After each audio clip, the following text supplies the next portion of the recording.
Bom, vamos lá então, gente. Bom dia para todo mundo. Muito obrigada, pela participação de vocês. Hoje, para mim, é um bate-papo muito especial.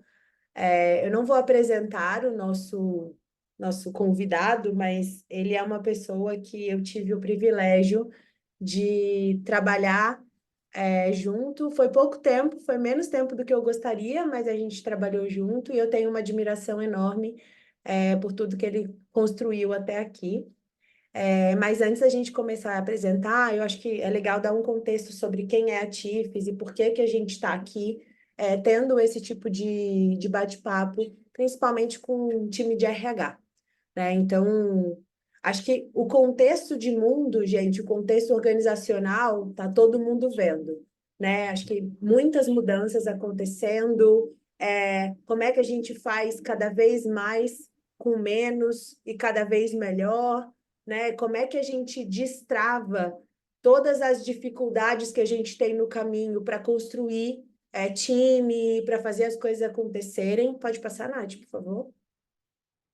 O mercado, ele tem exigido de nós, né, cada vez mais que os negócios eles se adaptem mais rápido, e não só mais rápido, mas de maneira mais frequente. Então, a gente já estava vivendo um movimento que a gente precisava que os negócios se adaptassem mais rápido, mas a frequência era um pouco menor. A verdade é que agora a frequência também aumentou. E basicamente, se a gente fizer um deep dive nos últimos 3 anos, 4 anos, a gente teve três grandes contextos importantes. A gente teve pandemia, que chacoalhou o modus operandi de quase todo mundo, se não todo mundo, e aí eu brinco que chacoalhou empresas e chacoalhou pessoas. Eu me arrisco dizer que todo mundo que está aqui não é a mesma pessoa que era em algum elemento da vida, não é mais a mesma pessoa que era antes da pandemia. A gente teve uma recessão econômica, a gente teve a questão de juros, que consequentemente diminuiu o apetite para novos investimentos, portanto, empresas passaram por um monte de desafios. A gente viu layoffs massivos acontecendo no mundo inteiro, empresas que nunca fizeram layoffs tendo que fazer, e, portanto, por consequência, a gente está vendo aí novas fases de negócio a todo momento. Pode passar, Nath. Só que a verdade é que a capacidade de reação, né, dessas empresas, ela tem uma lacuna entre velocidade e eficiência operacional. Então, o que a gente está vendo é um monte de decisão estratégica tendo que ser tomada rapidamente. Pode passar, Nath. Consequentemente, por conta dessa velocidade, a gente vê as empresas falhando na execução, né, na maneira de operar esses desafios, essas decisões estratégicas que estão sendo mudadas.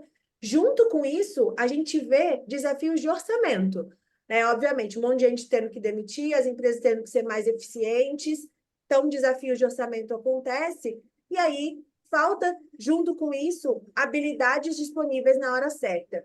Então, a grande mudança de mentalidade aqui é a empresa deixa de ser o centro e os talentos passam a ser o centro. Os skills dos talentos passam a ser o centro. Então, a Tifes Group, ela nasce nesse contexto de que é importante que a gente faça uma reinvenção das relações de trabalho para que a gente possa ter melhores resultados. O que a gente faz como proposta de valor aqui é conectar executivos que são experts nas suas áreas de atuação para trabalhar sob demanda. E o sob demanda tem muito a ver com talento certo, na hora certa, do jeito certo, com a expertise certa, entregando eficiência financeira para as empresas. Então, esse pode passar, Nath. Esse é o nosso time que pode contar um pouco mais sobre o que a gente está fazendo, que pode ajudar as empresas a entenderem talento sob demanda é para mim, faz sentido. Esse desafio que eu estou vivendo aqui, caberia ter um talento sob demanda? Não cabe. Então, esse é o time que pode ajudar vocês. E junto com isso, eu queria, quem tiver interesse, a gente lançou o primeiro e-book sobre talento sob demanda do Brasil. Foi um trabalho feito a muitas mãos, colocando aqui todo o nosso conhecimento e muito estudo dos últimos anos aqui. Então, quem quiser, fica à vontade para baixar, compartilhar, e se quiser trocar sobre o que leu aí, também vai ser muito legal. Mas sem delongas, Gustavo Vitti dispensa apresentações, mas se quiser contar um pouquinho, Vitti, quem é você para quem está aqui nos vendo, vai ser um privilégio ouvir. Boa, turma, Gustavo Vitti aqui. Obrigado pelas palavras, Lu. E, aliás, eu sou um fã da tese do Chiefs Group. Eu acho que é uma empresa dinâmica, né? Ou seja, uma empresa que se ajusta constantemente nos desafios que aparecem. Ela não tem aquela necessidade que a gente tinha lá no passado de, não, preciso ter essa pessoa, essa função nos próximos 20 anos. Às vezes você vai precisar de uma pessoa no momento, uma pessoa em outro, e você ter essa flexibilidade é um negócio extremamente poderoso. O mundo inteiro já abraçou essa ideia desse leader as a service, ou, né, nessa C-Level as a Service, uma coisa nessa vertente. Legal que vocês estão sendo pioneiros aí em trazer para o Brasil. Turma, meu nome é Gustavo Vitti, eu sou físico de formação, eu tenho 14 anos de empresas do 3G, né? Passei 9 anos numa ferrovia, trabalhei em várias áreas, logística, planejamento, operação, depois vendas, e depois passei 6 anos numa empresa de alimentos, 3 anos sendo vice-presidente de RH para a América Latina e 3 anos morando na Ásia, cuidando do RH da Ásia nessa empresa. Aí, um belo dia, a Lu mandou uma mensagem para mim assim: Oi, sumido. Aí eu falei: Nossa, o que aconteceu? Ela falou: Então, eu queria te apresentar o Fabrício. O iFood tem uma oportunidade aqui. Antes disso, eu tentei roubar a Lu 2 vezes para a empresa que eu trabalhava, ela não topou. Foi uma das poucas pessoas que eu fiquei frustrado. Eu falei: Nossa, essa pessoa não veio trabalhar comigo, super chato. E aí depois aí ela me convidou para vir para o iFood. A Lu, naquela época, ela era VP de RH da Móvel, me convidou para trabalhar no iFood e estou no iFood tem nos últimos 4 anos e meio, graças a Lu, que mandou esse oi sumido aí. E aí eu consegui entender o porquê que ela nunca abandonou a Móvel ou o iFood para ir lá trabalhar comigo no 3G. Bom, acho que a apresentação de forma super rápida é isso. Super animado aqui para bater um papo pela admiração com a Lu também. Acho que compartilhar conhecimento, principalmente na nossa área, é sempre muito importante e enriquecedor. Boa.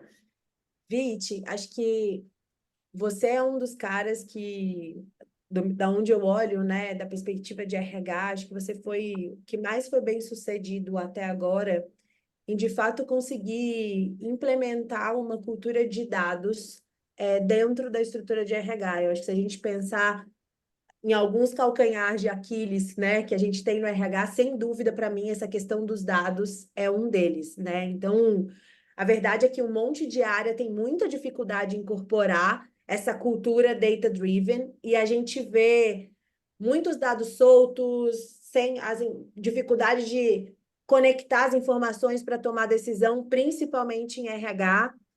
E aí eu queria que você contasse um pouco assim, como que era o RH do iFood antes do VIT e o que vocês fizeram para evoluir nesse tema e construir essa jornada legal que vocês fizeram até agora. Boa. Engraçado. Engraçado essa pergunta, Lu. Me fizeram ela mais ou menos umas 2 semanas atrás, assim, de tipo, como é que implementa uma cultura data-driven? E a real é que, sim, eu não tenho resposta. Eu posso contar a trajetória do iFood, né? O que funciona para o iFood talvez não funcione para outra empresa, mas o início da jornada data-driven não tem nada a ver com dados. Ele tem a ver com uma outra coisa. Ele tem a ver com a essência do RH na sua empresa. O que eu quero dizer? Cara, o RH, apesar da gente colocar o RH numa mesma caixinha para todas as empresas, ele adiciona valor para o negócio de formas diferentes e negócios diferentes, né? Esses dias atrás eu estava falando com uma pessoa que trabalha no varejo, numa empresa grande do varejo, e a principal função dela é cuidar de absenteísmo, turnover e controle de custo, né? Puta, no iFood, assim, eu não tenho absenteísmo. O controle de custo, ele é relativamente controlado, mas tem outras coisas, é uma empresa que cresce bastante. Então, são outros desafios. Então, você entender como é que você adiciona valor para a empresa é o princípio, ou seja, é o começo de uma cultura data-driven. Então, eu vou trazer o caso do iFood. No iFood, a gente olhou, o iFood é uma empresa que dá muita autonomia para a liderança.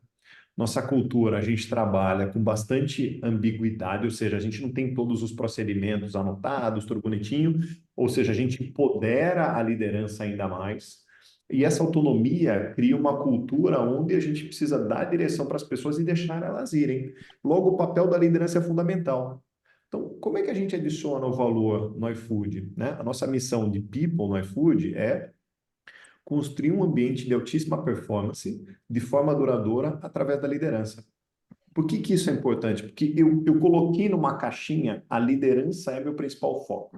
Então, se eu vou gerar dados para trabalhar melhor, para conseguir ter um impacto maior, esses dados passam por dados que alimentem a liderança, né? Então, você saber como é que você gera valor para o negócio é o primeiro passo. Aí o segundo passo é você olhar e falar, cara, legal, então eu gero valor através de desenvolvendo a minha liderança para que a minha liderança consiga fazer um papel incrível e ser uma excelente liderança. E aí a próxima pergunta é, legal, como é que quais informações eu preciso gerar para uma liderança para que ela possa desempenhar papel? Eu preciso saber como é que o time dela está sobre vários aspectos e como é que ela também está sobre vários aspectos. E aí a gente começou a olhar para os dados que tinha no iFood, era remuneração, era contratação, eram coisas mais básicas do dia a dia que acho que todo mundo tem, né? O salário das pessoas, análise de mercado, etc. Mas ele não me dava nenhum insight de como é que a liderança estava indo. E aí eu tive que mexer no fundamento. Qual que é o fundamento? O fundamento é quais são os dados que eu tenho, quais são as pesquisas a gente usava antigamente, acho que você deve conhecer a Pulses lá, que era da Gupin, mas ela não me ajudava em nada na minha trajetória. Ela não me ajudava, porque ela dava um dado assim, por exemplo, o sentimento de justiça está alto ou baixo. O que que eu faço com isso? Eu não sei, eu não sei. Eu estou mais preocupado em saber como é que o liderado olha para cima e fala, meu líder tem isso, isso e aquilo. Então a gente criou a nossa própria pesquisa, muito focada em como é que as pessoas enxergam a liderança, como é que as pessoas enxergam o iFood, porque também o iFood ele é uma grande liderança, né? Ele é o conjunto de todas as lideranças. Então, hoje, na nossa pesquisa, a gente tem basicamente três visões. Uma primeira visão de como é que o food lover, né, que é como a gente chama aqui, trabalha no iFood, como é que o food lover enxerga o iFood. Segunda, como é que o iFood lover enxerga a sua liderança. E o terceiro, como é que o food lover enxerga a sua área, que ele está falando da VP, né? Está falando da VP e não só da área que ele trabalha em específico. E a hora que a gente começou a trazer esses dados, que a gente começou a se alimentar de dados que me trariam respostas, né? Vou dar um exemplo. Uma das coisas que a gente hoje sabe no iFood é que quando a pessoa não tem clareza do que a liderança espera dela, isso afeta a saúde mental, isso afeta turnover, isso afeta várias coisas. Então, uma das perguntas que está lá é: você tem clareza do que a sua liderança direta espera de você? Por incrível que pareça, quando a gente fez essa primeira pesquisa, 22% do iFood não respondeu sim para essa pergunta, Lu. E aí eu preciso devolver essa informação para a liderança. Porque no final das contas, o meu dado não é o dado por RH. Lógico, eu preciso ter uma visão cockpit, mas esse dado, a maior função no iFood, ele é gerar insights para a liderança, para mudar comportamento e aumentar seu impacto. Então, a jornada, então, para sumarizar, a jornada Data Driven, ela começa com você respondendo uma pergunta muito simples, que é como eu gero valor. Depois, você olhando para os dados que você tem, falando, esses dados me permitem gerar, me permitem trazer insights e melhorar como eu gero valor, se não, você precisa alterar. E depois, como é que você implementa essa cultura? Ele é muito mais, por hora que você tem dados que vão exatamente na linha onde você gera valor, fica muito mais fácil. E por que que essa jornada é importante? Porque se você não começa com a primeira resposta, você vai começar a trazer dados ou insights, né? Você vai ter uma cultura data-driven que não vai estar trazendo respostas para coisas que são fundamentais, né? Então, para mim, acho que tem um ciclo vicioso, acho que foi muito essa jornada. Demorou bastante para a gente encontrar aqui qual que era o nosso papel, né? Acho que logo que eu cheguei no iFood, aí contando um pouco da jornada, eu lembro que eu fui sentar com o nosso CTO, que era o Flávio Steca, né? Cara gênio, ó, o maluco conhece, super inteligente, carismático, assim, introvertido. E eu cheguei para ele e falei assim, cara, eu quero saber, na sua visão, como é que eu gero valor. Ele virou para mim e falou assim, cara, você precisa resolver o problema do elevador, o ar-condicionado do escritório, na média, é bom, mas ou a sala é muito gelada ou ela é muito quente, ou seja, precisa arrumar isso daí, e toda vez que chove tem goteira. E eu com a cabeça do RH estratégico, mas tinha um básico ali para fazer, eu falei, nossa, deixa eu resolver essas coisas. E a gente errava a folha de pagamento 4% ao mês. Então eu falei, cara, pera um pouquinho, deixa eu acertar o básico aqui primeiro, e aí a gente começa essa jornada de data-driven de ser mais estratégico. E o paralelo que eu faço com isso daí, Lu, é do Maslow, né? O Maslow fala das necessidades básicas, depois você vai sofisticando. Eu lembro que eu estava conversando esses dias atrás, eu até um mês atrás eu criei e cuidei da área de sustentabilidade do iFood também. É muito legal, assim, pô, a gente fez muita coisa legal. Hoje, pô, tudo que está acontecendo no Rio Grande do Sul, que é uma infelicidade tremenda, e somos super solidários com todo mundo que está lá. Puxa, o iFood está super cuidando dos entregadores, super cuidando dos restaurantes, dos clientes, dos food lovers que estão lá. Então, esse mindset a gente implementou, mas eu estava conversando com esse meu amigo e ele estava falando assim, pô, como é que eu implemento uma cultura de sustentabilidade na minha empresa? E eu falei para ele, eu falei, cara, eu vou te falar um negócio muito chato, mas primeiro você precisa fazer o básico. Você está entregando o básico aí dentro, a empresa está com uma saúde financeira, ela está com as coisas no lugar, ou ela está sofrendo uma concorrência tremenda de tudo quanto é lado, ela está sem visão de caixa, pode quebrar daqui 6 meses. Na pirâmide de Maslow ali, você tem o básico primeiro. E para ser data-driven, você não é muito diferente disso. Você percorre uma jornada de descobrir a sua essência, mas antes você resolve o básico. Né? Você faz o básico, as pessoas estão sendo bem atendidas. E eu lembro, as pessoas pediam crachá, era uma confusão, porque elas não sabiam com quem falar. Não sabiam com quem falar. Falavam, nossa, perdeu o crachá, e a pessoa não conseguia entrar na portaria, dava aquela confusão. Então, teve muito trabalho do básico, a gente chama de cozinha aqui dentro do iFood. Ficar na nossa cozinha, resolver nossa cozinha, para depois a gente ir para essa cultura que a gente chama de data-driven, né? Vítia, acho que você falou assim, um monte de coisa legal.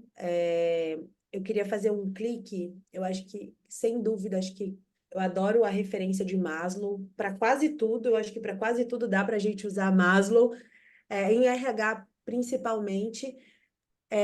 Muito do que eu escuto em conversas com as pessoas de RH é a dificuldade de conectar o RH, a estratégia do RH, ao pensamento, à mentalidade do CEO, né? E eu acho que o iFood tem uma vantagem que tem um CEO que entende a importância, e valoriza o papel e por aí vai.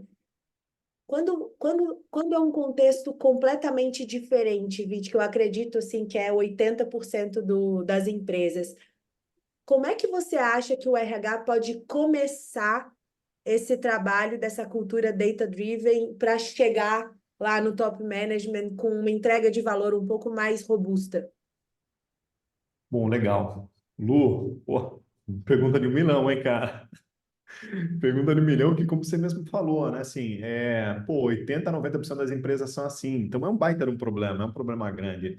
E você tem uma filhinha maravilhosa, pequenininha, eu tenho duas pequenas também. E eu vou usar um exemplo que ele parece meio bobo, mas eu vou falar um pouquinho de cuidado de criança para depois chegar nessa jornada. E às vezes eu dou umas voltas, eu faço umas histórias, umas conexões que ninguém fala, nossa, da onde que saiu essa conexão? Mas é, quando minha filha está tendo um ataque, um ataque de fúria, vamos chamar, né? Pô, ela eu não dei sorvete para ela no café da manhã. Olha, começou uma pessoa mal. Não adianta eu querer sentar e conversar com ela sobre ela aprender a regular suas emoções, né? Naquele momento. Ela precisa, né? Nossa função como pai e mãe é principalmente ajudar nossos filhos e nossas filhas a regularem as suas próprias emoções e saberem do que eles realmente querem, né? Ou seja, é maturidade, né? Só que na hora que ela está tendo um ataque, não adianta eu sentar e falar, viu, vamos falar sobre regular a emoção. Não, primeiro eu preciso acalmar aquela necessidade urgente, eu preciso validar aquele sentimento dela. Eu falei, ó, eu estou percebendo, você está super frustrada por conta disso, né? Mas a decisão do papai é essa, minha função é cuidar de você.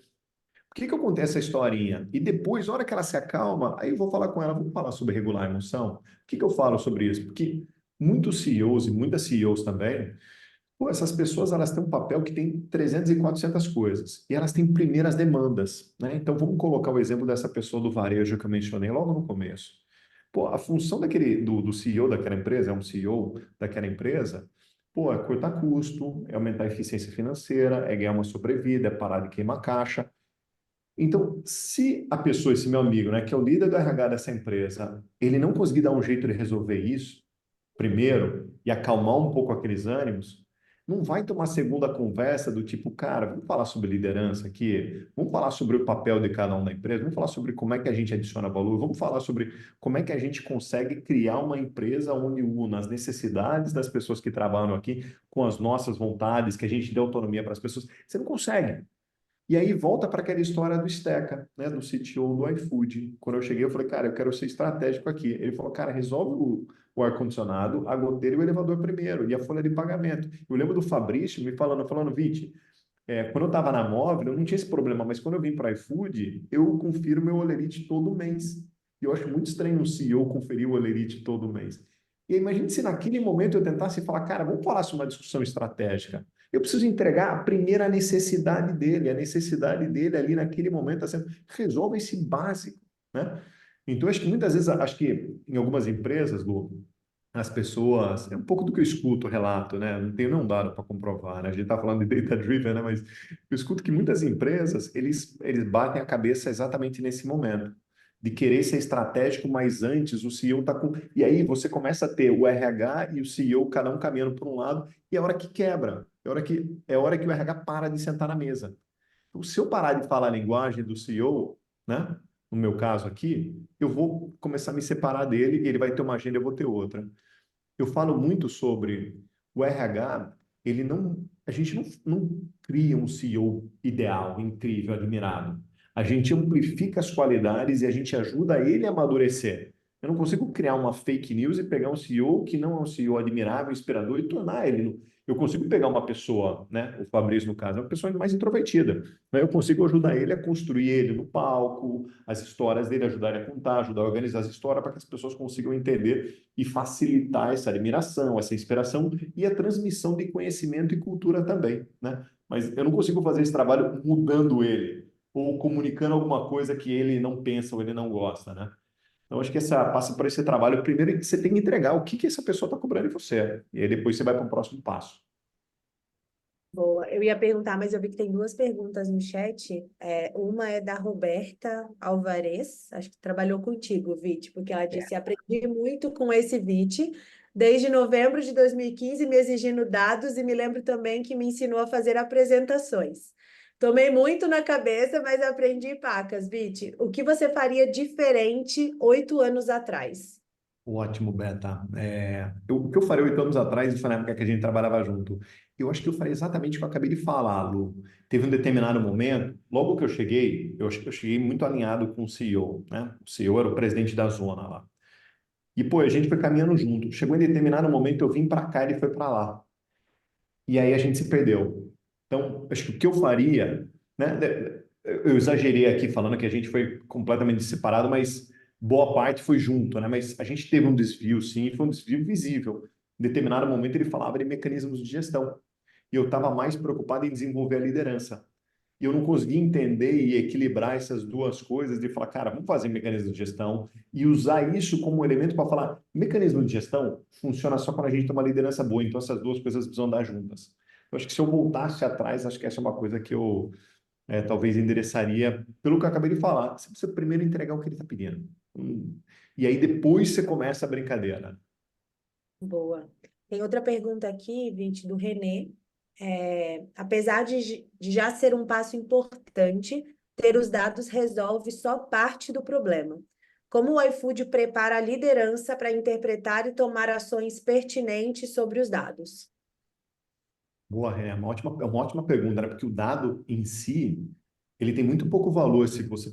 O dado ele só tem valor quando duas coisas acontecem. Primeiro, eles têm o potencial de gerar insights das principais dores que você quer resolver. E o segundo, você tem como gerar esses insights e esse valor. Como é que a gente impacta hoje o iFood? Como é que a gente tenta ajudar? Eu acabei de fazer uma grande apresentação para os principais 300 líderes do iFood há mais ou menos 3 semanas atrás. E eu fiz ela de duas formas, e eu acho que aqui tem uma beleza, né? Primeiro delas a gente pegou e a gente criou um projeto aqui que a gente chamava de projeto Icebergs. O que são projetos icebergs? A gente listou uma série de hipóteses, 19 hipóteses ao total. E a gente foi atrás, ou seja, o iceberg, por quê? Porque é a pontinha do dado, né? É a pontinha e depois você tem toda uma parte por trás. Então a gente listou 19 hipóteses. Das 19 hipóteses, a gente começou a pegar eu tenho mais ou menos 5 cientistas de dados dentro do RH aqui, mas uma pessoa conseguiria ajudar, ou o ChatGPT também consegue ajudar bastante também, para quem não tem esse privilégio. E aí a gente começou o crunch the data, né? A gente começou a cruzar os dados para entender daquelas hipóteses quantas paravam em pé, ou seja, quantas realmente eu tinha dado que suportava aquelas hipóteses. Das 19 sobraram 7. Dessas 7 eu compilei ainda mais e a gente descobriu uma coisa super importante, que a gente apresentou, nossos dados apresentaram uma diferença de segurança psicológica entre homens e mulheres no iFood, pela primeira vez na nossa história, né? A gente mede esses dados aí já tem 4 anos, mais ou menos. E eu falei, puxa, então eu preciso levar esses dados mastigados. E aí eu contei toda essa jornada desses dados para as pessoas dentro do iFood, essas principais lideranças, e falei, ó, e a partir de agora, a BP ou o BP que atende você, essas pessoas estão preparadas com esses dados para fazer as análises que vocês quiserem na sua área, dessa análise que eu estou apresentando como iFood como um todo. Porque eu apresentei o iFood como um todo, não necessariamente A, B e C, todo mundo tem esse problema. Eu posso ter mais problema em A, menos em B e eu posso não ter em C, né? Então eu falei, ó, os BPs estão preparados com esses dados para munir vocês. Então, o primeiro ponto é você ter essa habilidade de trabalhar com esses dados para trazer conclusões, e conclusões que provem o ponto que você quer falar. E o segundo ponto é contar histórias, né? Eu sou uma pessoa que eu gosto de dados, mas as pessoas gostam de dados, mas o que elas gravam são histórias. Qual foi a história que a gente contou? A história que a gente contou foi, quando você fala em segurança psicológica, muita gente pensa que é um assunto meio fluffy, que é besteirinha, abraçar árvore, não sei o quê. E a gente que estuda, né, Lu, assim, pô, não tem nada disso, não tem nada disso. Segurança psicológica eu gosto muito daquele conceito do Care to Dare, né, do livro Care to Dare, que você precisa cuidar para você desafiar. E o exemplo que a gente trouxe, a história que a gente trouxe, eu fiz uma provocação, falei assim, você pularia de paraquedas? Você pularia do avião sem paraquedas? Né? E as pessoas falaram que não. Eu falei, então, a gente quer que as pessoas se arrisquem, a gente quer que as pessoas se inovem, quer que as pessoas subam a barra, quer que as pessoas sonhem em grande. Tudo isso gera desconforto nas pessoas. É igual a hora que alguém fala, ó, eu quero que você pule de paraquedas, vai gerar um desconforto. Agora, se eu não trouxer a segurança psicológica, ou seja, se você, líder, não for o paraquedas para essa pessoa, ela não vai arriscar.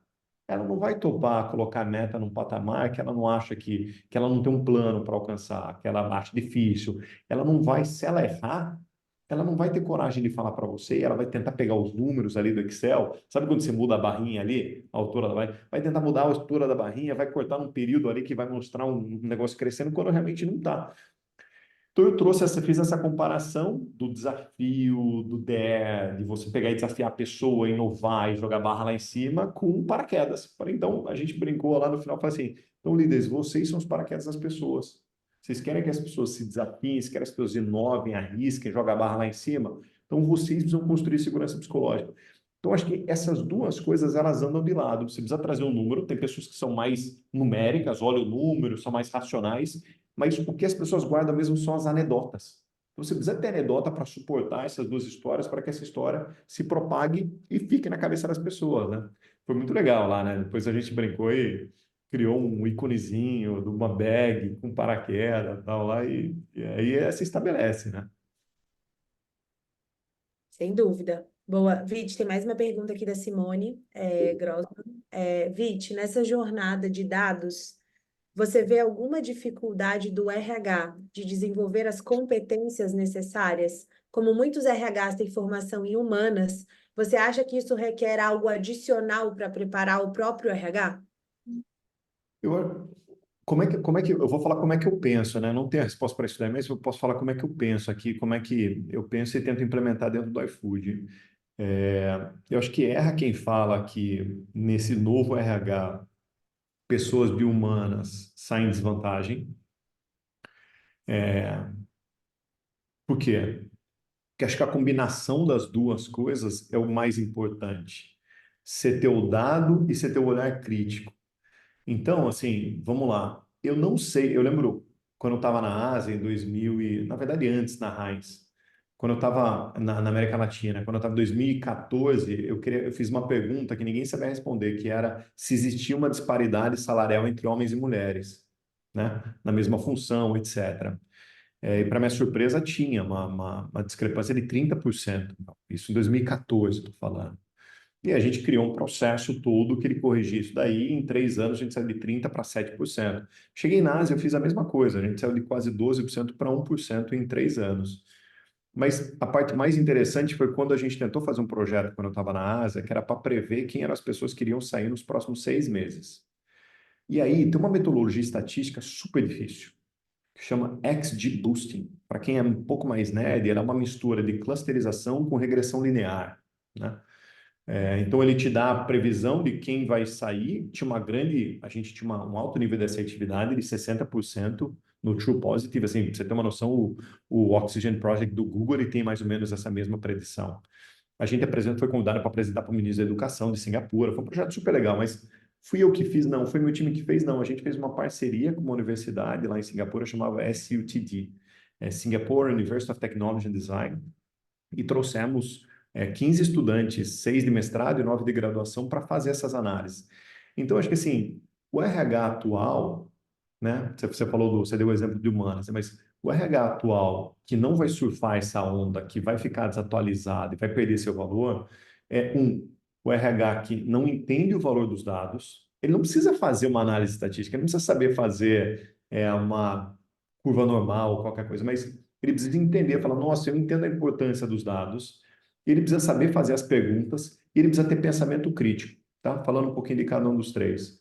A hora que você começa a olhar vários dados, né, que você começa a ter conclusões, você fala, puxa, legal, deixa eu me questionar aqui, né? Deixa eu entender aqui como é que eu uso esses dados aqui para trazer conclusões para outros problemas que eu tenho. Segundo, fazer as perguntas sérias. Pô, eu vejo gente que não faz, não sei por que algumas pessoas não fazem algumas perguntas. Isso é importante fazer perguntas. E quanto mais perguntas você tiver, mas se você tiver uma pessoa ali do lado que consiga fazer as análises, melhor. E o terceiro, assim, Lu, acho que você desafiar o seu pensamento e a sua ideia e acreditar mais no dado é um negócio super difícil. E eu vou dar um exemplo aqui, né? Quando a gente fez essa questão essa análise da segurança psicológica, esse gap entre homens e mulheres, esse gap pequeno, mas existe. E no iFood a gente adora encontrar problemas. Uma menina levantou a mão e falou assim: eu sei onde é que está o problema. O problema, a principal dor é sentida pelas mulheres que são mães, porque tinha uma correlação grande de segurança psicológica e saúde mental. Saúde e bem-estar, não saúde mental, saúde e bem-estar. E ela chegou nessa conclusão. E aí isso virou um iceberg. E a gente começou a investigar os dados. E a hora que a gente olhava para os dados, olha que curioso, a gente cruzou o dado com um plano de saúde, porque plano de saúde, se você tem dependência, significa que você tem filho. Essa foi a proxy que a gente fez. E quando a gente olha para os dados, as mulheres que são mães, elas têm mais segurança psicológica do que os homens. Ou seja, a hipótese dela estava infundada. E está tudo bem você errar numa hipótese, é uma hipótese. Só que a hora que a gente levou a hipótese para ela, ela falou: acho que esse dado está errado. Eu falei: não, não é possível. Por que você acha que esse dado está errado? Me prova. Não, porque eu falei com 3 aqui e.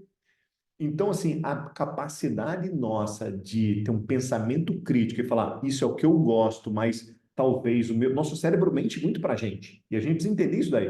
E você fala: cara, sair disso daí e falar: puxa, talvez realmente seja isso daqui. Então, isso é o mais difícil, Lu. Não é você saber fazer análise estatística, não é você saber fazer pergunta, mas você ter pensamento crítico. Que hora que você tem pensamento. E aí, a brincadeira toda, pessoal, alguns amigos meus me chamam do centrão, fala que eu sou centrão, porque não sou nem esquerda nem direita, porque acho que os dois têm coisas positivas, né? Acho que a combinação dos dois é legal, eu gosto da alternância de poder e acho que tudo isso é ótimo.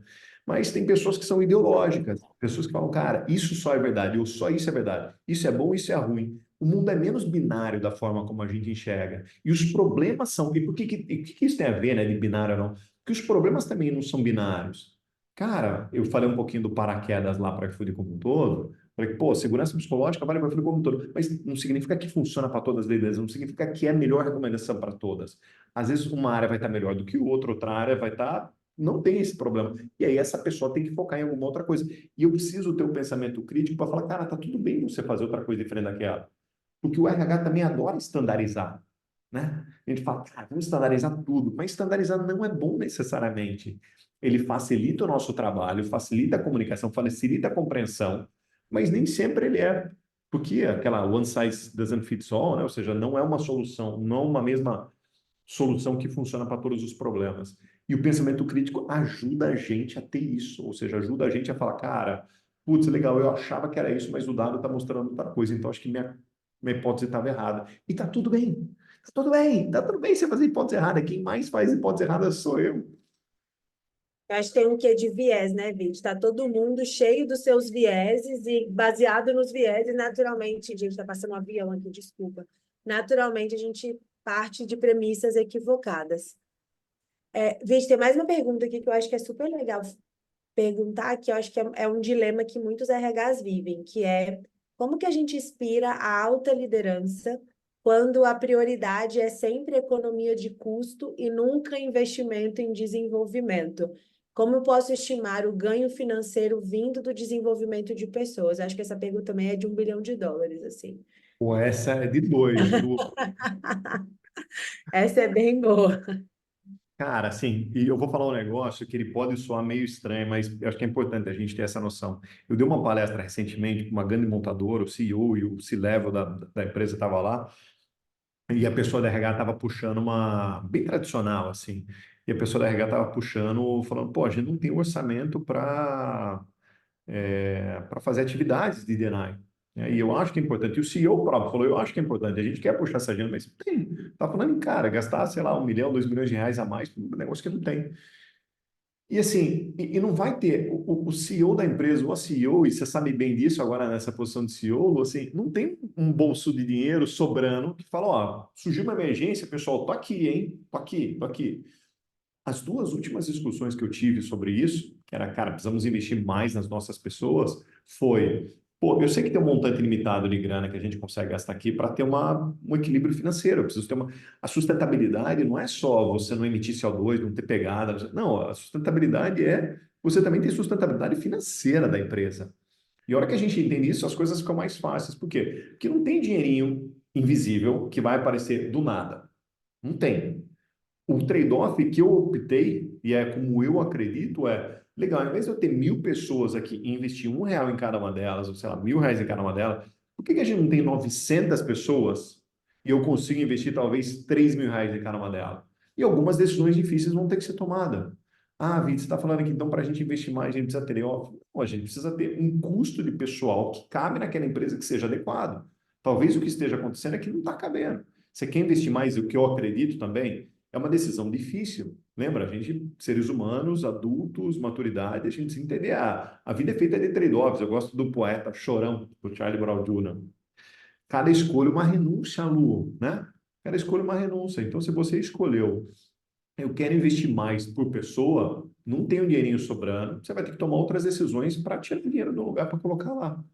Não sei se você concorda também, adoraria escutar a tua opinião nisso daí.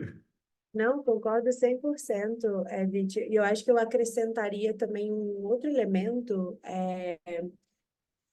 que é o cuidado que a gente, como RH, precisa ter em entregar desenvolvimento. Acho que a gente parte muito da premissa de uma prateleira onde todo mundo tem que passar pelos mesmos treinamentos e a gente torna a área de treinamento uma área, por essência, ineficiente, porque o ROI de entregar prateleira, ele normalmente é muito baixo. Então, acho que o cuidado é o trade-off. Então, quem, quando, por quê, em que tempo, com que custo, mas também qual é o treinamento que de fato vai desengargalhar, né, os problemas que aquela empresa está enfrentando da perspectiva de estratégia macro. Eu acho que eu acrescentaria esse ponto também. Qual sentido? Vinte, tem mais uma pergunta aqui, que é como que poderia nos dar alguns exemplos de dados e indicadores estratégicos de RH que são utilizados no iFood? Tá. Bom, assim, tem uma frase, e acho que vale a pena explicar, falar como é que a AI vai impactar a gente, galera, assim. E se tem uma área que corre um risco muito grande de ficar obsoleta, é o RH. Por quê? Porque da mesma forma que a eletricidade foi para a Revolução Industrial fundamental e as cidades que mais prosperaram tinha a rede elétrica, quem vai prosperar nesse futuro do é quem tem dado. Quais são os dados mais importantes? Qualquer dado. Quanto mais dado você tiver, melhor. Você precisa ter duas coisas aí no meio do caminho. Primeiro, garantir que você tem os dados fundamentais para responder suas principais dúvidas. No nosso caso, lembra? No nosso caso eu preciso munir a liderança, eu preciso ser o Waze da liderança. Eu preciso garantir que a liderança, eu falo, ó, aqui é o seu destino, como é que você está indo no lugar correto ou não está. Então, eu preciso ter esses dados, né? E o segundo, os dados precisam estar organizados, né? Não adianta você ter. Eu lembro quando a gente começou a jornada, o nome da pessoa no Slack era um, o nome no plano de saúde era outro, o nome no HCM era outro, e aí tinha aquelas planilhas de para. Lembra? Quem não tem uma planilha de para, levanta a mão e atira a primeira pedra. E a gente saiu, a gente integrou, a gente colocou num data lake, que se chama, mas, gente, um Excel básico aí, bem organizado, funciona, resolve super. Pô, eu preciso ter um data lake porque o iFood tem 5.700 pessoas. Se tivesse 500 pessoas, um Excelzão básico ou um bom RP funcionaria super bem. E aí, assim, e é nessa jornada aí desses dados fundamentais, cara, assim, o dado que vai te levar numa conclusão, que vai ser importante para você, na dor que você está sentindo, é o dado mais importante. Eu vou dar um exemplo. Recentemente, a gente estava na dúvida, a gente olhou o nosso turnover, a gente achava que o nosso processo de recrutamento, tudo funcionava bem. Só que a gente fez uma análise, o nosso turnover de primeiro ano, ou seja, depois que eu contrato a pessoa, que ela sai nos primeiros 12 meses, de 36%. E aí, a próxima pergunta, Lu, é assim, nossa, ele parece alto, mas será que é? Você precisa ter referência. Então, a gente começou uma jornada de buscar referências de dados. E a gente descobriu que o mercado, esse percentual é 18%. Então, a gente falou, cara, a gente está com o dobro do turnover do mercado. Temos um problema, vamos resolver o recrutamento. Então, note que, assim, não era minha principal dor. Minha principal dor era como é que eu resolvo o meu cockpit, eu me transformo no Waze da liderança, gero insights para a liderança e nudges também. Só que ele virou para falar, cara, deixa eu olhar todos esses dados. E por isso aquela história e a experiência do iceberg é importante. Tem que fazer uma lista de perguntas e tem que botar alguém para ir lá cavocar os dados e tentar funcionando. E aí, é um ponto que eu queria contar uma experiência que eu tive na China, Lu. Ela é uma experiência um pouquinho longa, vai dar 1 minuto e meio aqui, vou tentar encurtar ela. Eu fui visitar uma empresa na China e eles tinham uma área que chamava People Future. Essa área basicamente fazia o quê? Você tinha todo o RH que tocava o dia a dia, né? Folha de pagamento, treinamento, desenvolvimento, recrutamento, BP, etc. E tinha uma outra área, que era, a empresa era muito grande, tá? Mas uma área de mais ou menos umas 30 pessoas que chamavam de People Future. E esses caras, essas pessoas estavam pensando no futuro da empresa, fazendo análises que poderiam não chegar a nenhuma conclusão. Esse é o ponto importante. E às vezes a gente precisa ter no nosso time pessoas que vão fazer análise que não sei qual é a conclusão, e as conclusões muitas delas vão ser inúteis. E aí o meu time estava fazendo essa análise, ele encontrou esse dado e falou, cara, puta, eu tô trazendo aqui para vocês porque eu acho que pode ser uma coisa importante. Aí a gente cavocou mais aquele iceberg lá e a gente chegou nessas conclusões que o nosso processo de recrutamento não estava sendo muito assertivo. Então, quais são os dados mais importantes? Assim, primeiro passo, assim, qual é a sua principal função? Você tem dados para desempenhar melhor e bem a sua principal função? Se isso dá check, check. O segundo é, se você conseguir encontrar uma pessoa no seu time que consiga fazer as análises e você consiga criar hipóteses para essa pessoa testar, eu acho que tem um caminho ótimo aí de você encontrar insights que você nem sabia que poderiam ser verdades. Boa. Vide, tem mais uma aqui. Olhando para os dados voltado para a saúde, existe alguma ação diferente ou boa prática que o iFood faz para reduzir os impactos de gastos com o uso de plano de saúde no pós-pandemia? Como é a visão da liderança do RH em cima desse assunto? Tá. Uau, são duas perguntas em uma, né? A primeira pergunta fala sobre o dado para a saúde como um todo, né, Lu? Saúde mental. Saúde, pelo que eu entendi, saúde como um todo, mas, Calil, se Tá, você quiser só dizer se é geral ou mental. tá. Eu acho que tem. Vamos lá, vamos ter duas coisas então. O que que a gente está fazendo? Talvez a pergunta saúde como um todo, Calil. Talvez a pergunta tenha a ver também, pensando um pouco, vou usar sinistralidade aqui, tá, Calil? Eu não sei se quão próximo é da sua pergunta ou não, tá? Quando a gente fala em sinistralidade, a coisa mais eficiente que a gente. Bom, antes, deixa eu falar uma coisa que é super importante. Tem muita gente que eu acho que não está enxergando isso da forma mais correta. Esses dias atrás eu estava falando com uma pessoa, um profissional da RH, CHRO, puta pessoa fodida, e ela falou sobre. Ela usou a palavra investimento quando eu falei de treinamento, e ela usou a palavra custo quando eu falei de saúde. E aí eu chegou no determinado momento que eu falei assim, mas se você fosse apostar em uma coisa em você própria, olha que louco, se fosse apostar em uma coisa em você própria para melhorar o seu desempenho, você atrás do treinamento ou você compraria um pacote de alimentação bem, dorme bem, faz atividade física e melhora a sua disposição? Ela falou, não, eu iria nesse segundo ponto aqui. Falei, então por que você chama isso de gasto, isso daqui de investimento? E aí eu acho que a gente tem que, primeiro passo, a gente tem que desmistificar que saúde é um gasto, né? Tudo bem que saúde e plano de saúde, muitas vezes, é uma remediação de alguma coisa que deveria ser evitada, tá? E aí o que a gente tem feito cada vez mais no iFood é criar programas que porque e uma outra coisa importante, Lu, assim, se você é uma pessoa que fica no sofá o dia inteiro, viciada no TikTok, Netflix, pote de 2 litros de sorvete, pizza a partir de terça-feira à noite, cara, eu não vou conseguir te ajudar, posso conseguir te dar um caminho, mas a decisão pela saúde é sua, não é da empresa. É igual aquela história do Chief Happiness Officer. Eu acho ótimo, acho maravilhoso, mas a decisão da felicidade é da pessoa. Uma pessoa que faz tudo isso que eu acabei de falar, não é possível que ela seja feliz. A pessoa está desperdiçando o tempo dela, não está cuidando da saúde dela, não está cuidando do bem mais importante que ela tem, que é ela própria, o corpo dela ali, né? A cabeça dela, etc.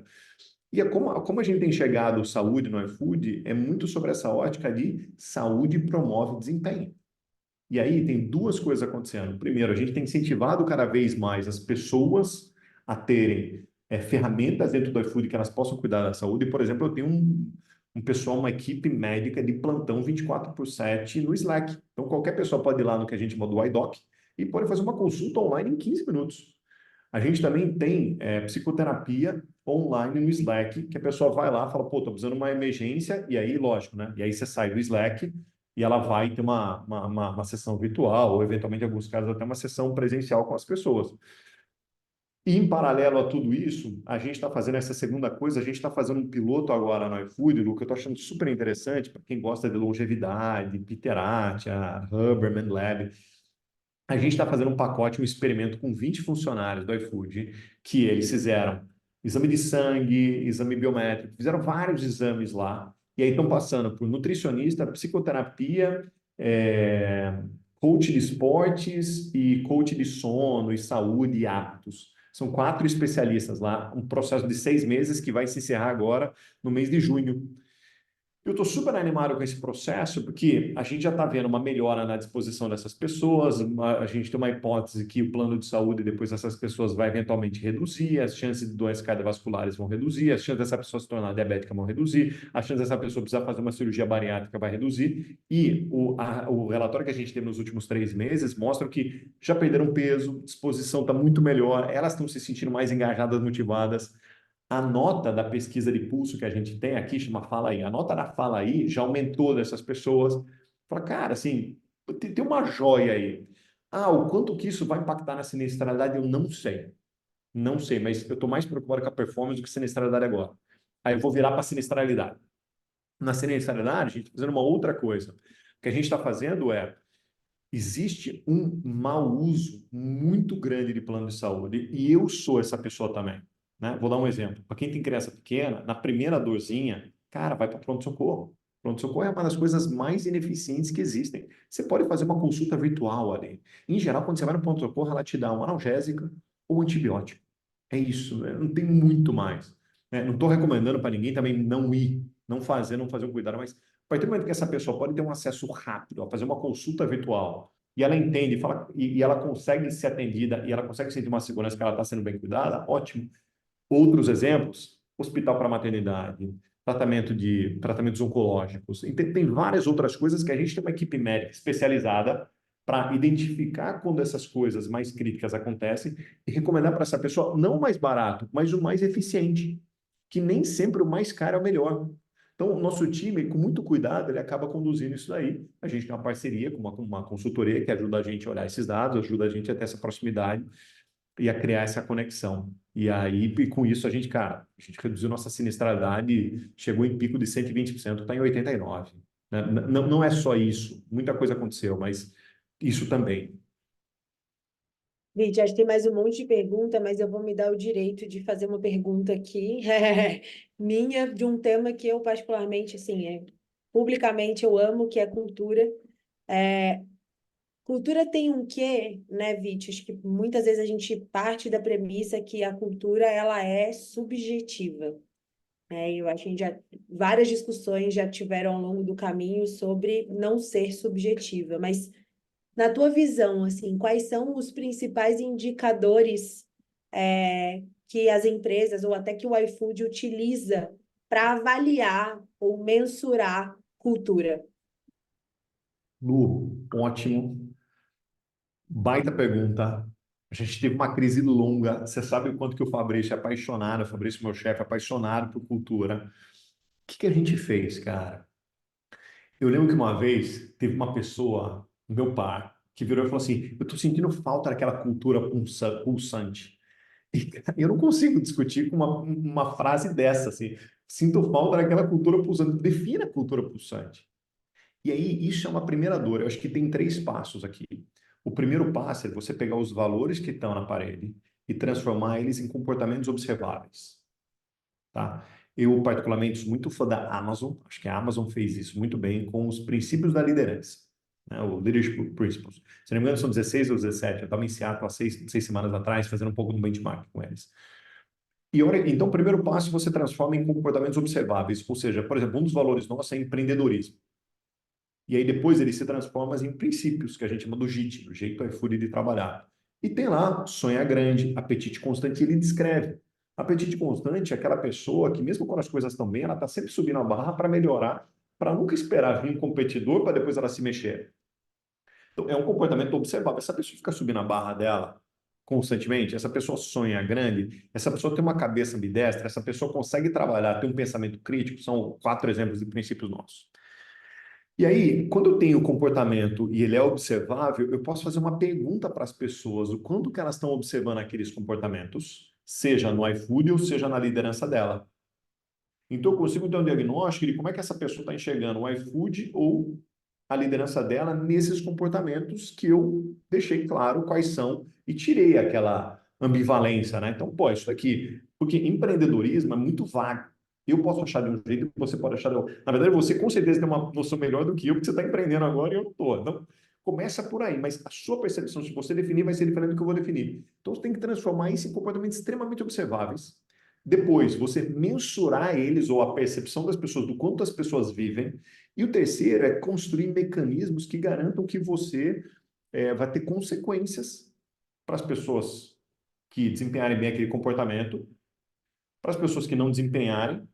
E os mecanismos, para mim, são dois mecanismos principais. O primeiro é a avaliação de performance e o segundo é o recrutamento.